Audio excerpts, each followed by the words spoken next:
ধরনের পদ্ধতি যেটা তথ্য বা ডাটা সংগ্রহ বিশ্লেষণের ক্ষেত্রে বিশদভাবে এবং পরিপূর্ণাঙ্গভাবে সহযোগিতা করে।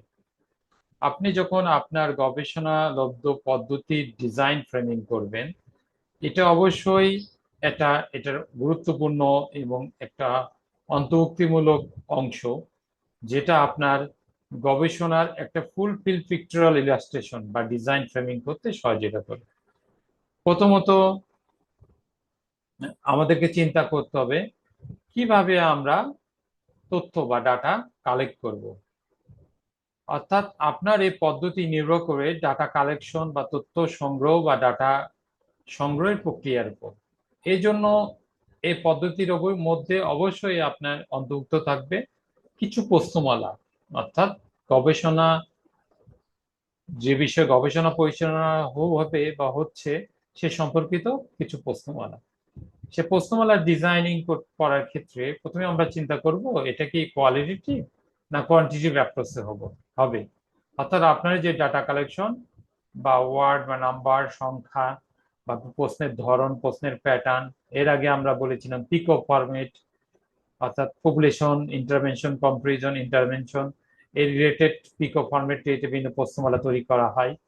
সেক্ষেত্রে আমরা যে কোয়ালিটি বা কোয়ান্টিটিভ অ্যাপ্রোচ করবো সেটা কিভাবে, কোয়ালিটিভ যেমন focus group discussion, in-depth interview, এগুলোর ক্ষেত্রে, না কোয়ান্টিটিভ হাউস হোল্ড সার্ভে সে তথ্য সম্পর্কিত ক্ষেত্রে। এরপরে আমরা চিন্তা করব প্রাইমারি ভার্সেস সেকেন্ডারি ডাটা। অর্থাৎ আমরা যে ডাটা কালেকশন করব অরিজিনাল ডাটা তথ্য সংগ্রহের ক্ষেত্রে, সেক্ষেত্রে এটা হবে প্রাইমারি ডাটা। আর যদি আগে এই ডাটা কালেকশন করা থাকে, আমরা যদি secondary literature review, systematic citation, referencing করি এবং আমরা যদি অ্যালগোরিদম মেনটেন করে সুন্দরভাবে পুরনো ডাটা তথ্যতে ব্যাখ্যা বিশ্লেষণে নিজের ইন্টারপ্রিটেশন করি, সেক্ষেত্রে এটা সেকেন্ডারি লিটারেচার রিভিউ থেকেও আপনি গবেষণা পরিচালনা করতে পারবেন।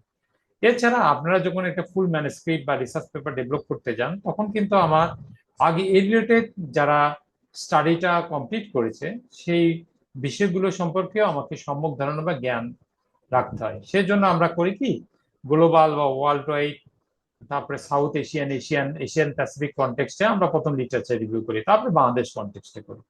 এরপরে আমরা কম্পারিজন করি যে অলরেডি তারা কি কাভার করেছে বা কোনগুলো এখনো কাভার হয়নি, যে নতুন কিছু ডাইমেনশন, নতুন কিছু এক্সপ্লোরেশনের ক্ষেত্রে আমরা সেই প্রাইমারি ডাটা কালেকশন করি।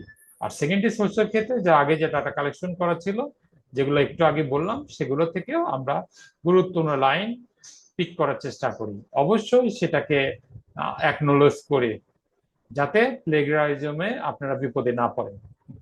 এরপরে রয়েছে ডিসক্রিপটিভ ভার্সেস এক্সপেরিমেন্টাল।